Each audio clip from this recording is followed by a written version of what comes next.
Hi everyone, welcome to Nefis TV. If you are not in Turkey and are really craving for a pide, here I am showing you how to make your own pide at home. It's actually much easier than you think. I hope you try and enjoy this delicious Turkish pide packed with flavor. So let's get started. Transfer 4 cups of flour to a large bowl. Add 2 teaspoons of salt and form a hollow in the center. Pour in 400 ml of warm water. Add 10 grams of instant yeast, 60 ml of oil, 2 teaspoons of sugar, and start kneading. The dough will be soft, sticky, and quite loose, just like the bread dough. You can have a bowl of water you can dip your hands into so the dough doesn't stick to your hands. Cover the bowl with a plastic wrap and also cover with a cloth or a towel, then let it rise for about 40 minutes. While the dough is proofing, you can get started with your fillings. For the minced meat filling, mix together 300 grams of minced meat, 1 finely chopped onion,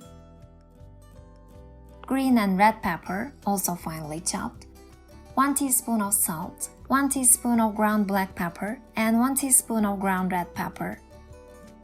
For the spinach filling, mix a cup of sauteed spinach, 1 teaspoon of salt, 1 teaspoon of ground red pepper, and 1 teaspoon of ground black pepper together.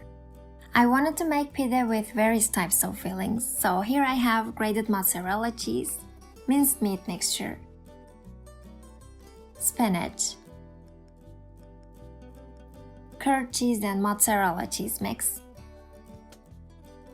and sliced sausages. When the dough is properly proofed, knock it back to remove any excess air.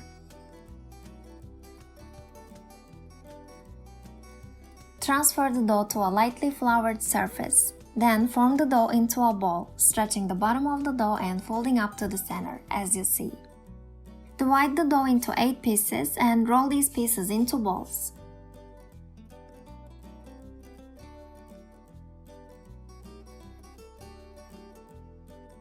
Transfer them to a tray and cover so they won't dry out. Then roll each of the balls out into a thin oval shape.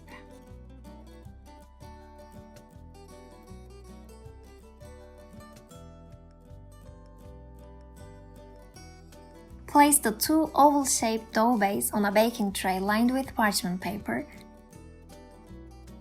and spread the minced meat filling evenly over the center, leaving about 2 cm at the edges as a border. It doesn't really matter how long they are, you can keep the ovals smaller and fit 4 pide on a tray instead of 2. Fold the border over the filling and pinch the top and bottom ends together to make it pointy. Brush the edges of the dough with egg yolk. Bake in an oven preheated at 230 degrees until golden brown. Repeat the same steps and this time fill the center with a spinach filling, again leaving a border around the pide to fold in. Fold the edges. Place sliced sausages on top, brush the border with egg yolk and bake.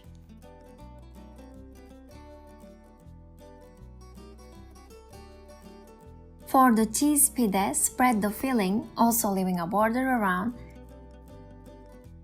and top with sliced sausages if desired. Brush the border with egg yolk and bake. You can carefully crack an egg in the middle of cheese pide towards the end of baking and return to the oven and bake for another 4 or 5 minutes. For the last 2, I use minced meat filling again, but this time I top one of them with grated mozzarella cheese. Brush with egg yolk and pour the remaining yolk onto the other one and bake. As you see, you can experiment with different toppings as you wish. Butter all over the edges, cover and let it rest for about 10 minutes. This will lead to a softer pide.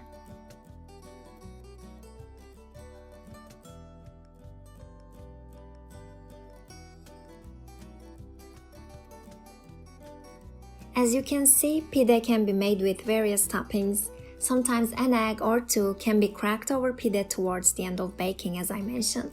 It's perfect for dipping the edges of the crust into. Don't forget that you can adjust the toppings and flavors for your personal taste. So which one is your favorite? What topping do you ask for on a pide? Please comment below. If you ask me, my favorite is kuşbaşılı pide. Kuşbaşı means bird's head, yeah, but don't worry, that's not what's on top of your pide. It just means little chunks of meat, and they make a perfect topping too. I really hope you will find this recipe useful and tasty and give it a try. If you enjoyed this video, please don't forget to hit the like button, subscribe and click the bell icon. Thanks for watching.